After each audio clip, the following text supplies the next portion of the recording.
السلام علیکم ورحمۃ اللہ وبرکاتہ۔ الحمد للہ رب العالمین والصلاة والسلام علی سید المرسلین وعلی آلہ واصحابہ اجمعین، اما بعد، اعوذ باللہ من الشیطان الرجیم، بسم اللہ الرحمن الرحیم، قل ان الموت الذی تفرون منہ فإنہ ملاقیکم ثم تردون إلى عالم الغیب والشہادة فينبئكم بما كنتم تعملون۔ وقال النبي صلى الله عليه وسلم كن في الدنيا كأنك غريب أو عابر سبيل۔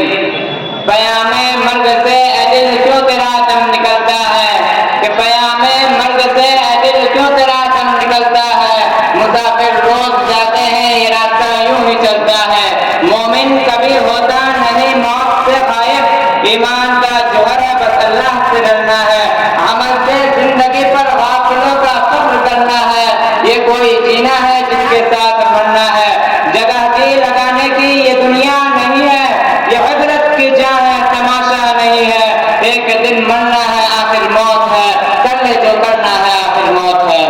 برادر اسلام و محترم الحاضرین، موت ہر جاندار کے لیے کتنا بھیانک اور کیسا خطرناک لفظ ہے۔ موت سے ہر شخص بھاگتا ہے، بچہ ہو یا جوان، بوڑھا ہو یا بوڑھی، مرد ہو یا عورت، جھوپڑیوں میں رہنے والا ہو یا کوٹھیوں میں، دیہاتوں کا رہنے والا ہو یا شہروں کا، مسافر ہو یا مقیم، موت کے اس طرح گھوٹ کو کوئی پینا گوارا نہیں کرنا چاہتا، موت کی آواز کو کوئی سننا نہیں چاہتا، اس کے باوجود موت ہر ایک کے پاس آتی ہے، کبھی تو ماں کی گود میں آتی ہے اور ماں کی آرزو کو خاک میں ملا کر رکھ دیتی ہے، کبھی تو یہ بھرپور جوانی میں آتی ہے اور ہزاروں کے تمناؤں پر پانی پھیر دیتی ہے، کبھی تو یہ بڑھاپے میں آتی ہے،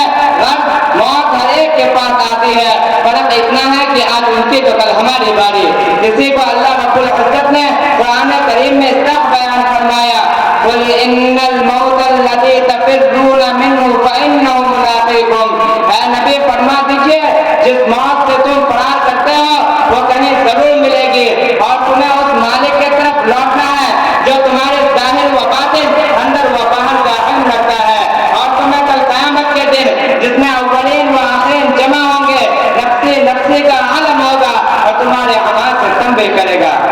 اگر تم نے خدا اور اس کے رسول کی اطاعت و فرما برداری میں زندگی گزاری تو نامۂ اعمال دائیں ہاتھ پہ دیا جائے گا اور فرشتوں سے کہا جائے گا لے جاؤ اسے جنت میں داخل کر دو اور یہ پیغام سنا دو کہ اب کبھی بھی تمہیں موت نہیں آئے گی۔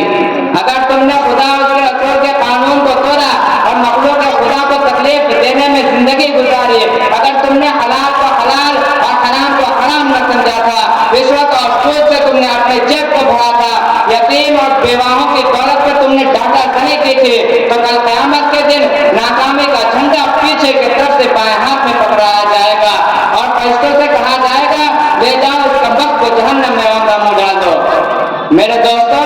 میت کے پیچھے تین چیزیں جاتی ہے، ان میں سے دو لوٹ آتی ہے اور ایک رہ جاتی ہے، ان کے پیچھے ان کے اولاد، ان کا مال، ان کا عمل جاتا ہے، اولاد اور مال واپس آ جاتے ہیں، صرف عمل رہ جاتے ہیں، خواہ اچھے ہو یا برے۔ سوچنے کا مقام ہے وہ عمل جو قبر کی اس کٹھن گھڑی میں کام آنے والی ہے وہ ہمارے پاس کتنا ہے، اور وہ اولاد وہ مال و متاع جو اس مشکل وقت میں ہمارے ساتھ چھوڑ دے گی اس کو جمع کرنے کے لیے کتنے فکر مند ہے، جمع کرنے کی کیا چیز سے جمع کیا کر رہے ہیں۔ میرا کسی شاعر نے اس کا نقشہ اس طرح کھینچا